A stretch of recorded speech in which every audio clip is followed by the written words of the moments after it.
महाराष्ट्रात पुन्हा राजकीय भूकंप। जयंत पाटील, रोहित पवार लवकरच फडणवीसच्या मंत्रिमंडळात। या बड्या नेत्यांनी केला खळबळजनक दावा।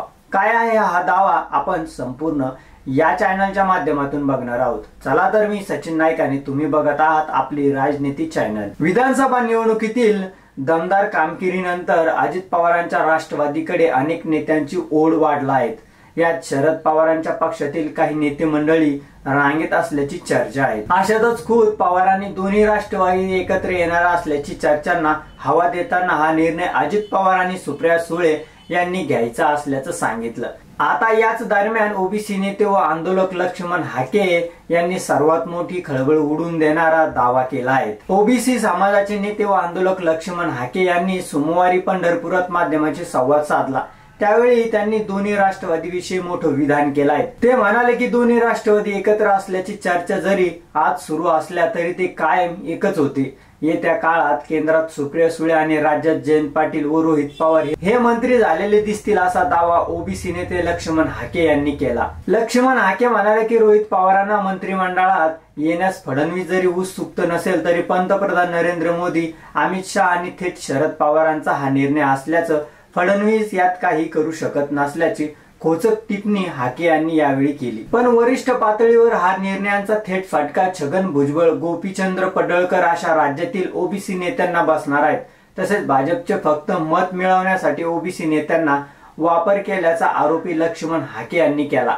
याच दरम्यान त्यांनी दोन्ही राष्ट्रवादी एकत्र येत असल्याची चर्चा जरी आज सुरू असल्या तरी ते कायम एकच होते असा दावाही केला। ओबीसी आंदोलक लक्ष्मण हाके म्हणाले की शरद पवार हे किती फुलेशाह आंबेडकर यांचं नाव घेत असले तरी ते शहा आणि मोदी यांचे कार्यकर्तेच आहेत। त्यांनी कोणताही आणण्याचा भानगडीत पडू नयेत अशी जळजळी टीकाही त्यांनी यावेळी केली। लक्ष्मण हाके यांनी यावेळी महाविकास आघाडीतील राष्ट्रवादी काँग्रेस शरद पवार पक्षाचे सर्वोच्च शरद पवार, शिवसेना उद्धव बाळासाहेब ठाकरे पक्षाचे प्रमुख उद्धव ठाकरेसह खासदार संजय राऊतांवरही निशाणा साधलाय।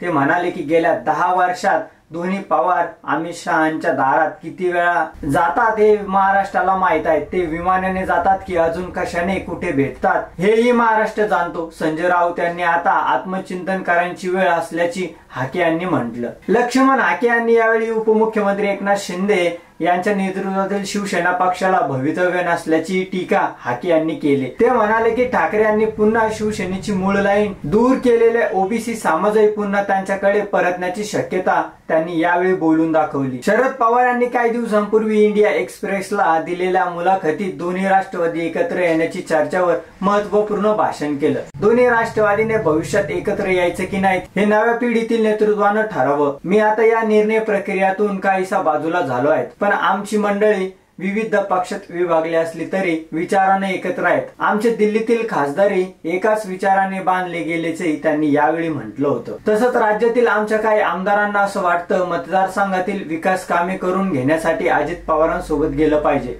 पण याबाबतचा निर्णय मी देणार नाही। त्यांनी तो निर्णय एकत्र बसून घ्यावा। संसदेत विरोधी बाकावर बसावं की नाही याचा निर्णय सुप्रिया सुळेंनी घ्यावा। पक्षात 2 प्रवाह आहेत, एका वाटेला अजित पवारांसोबत जावे, दुसरा प्रवाह भाजप पासून दूर राहावे या मताचा मी आहे असं शरद पवार यांनी स्पष्ट केलं।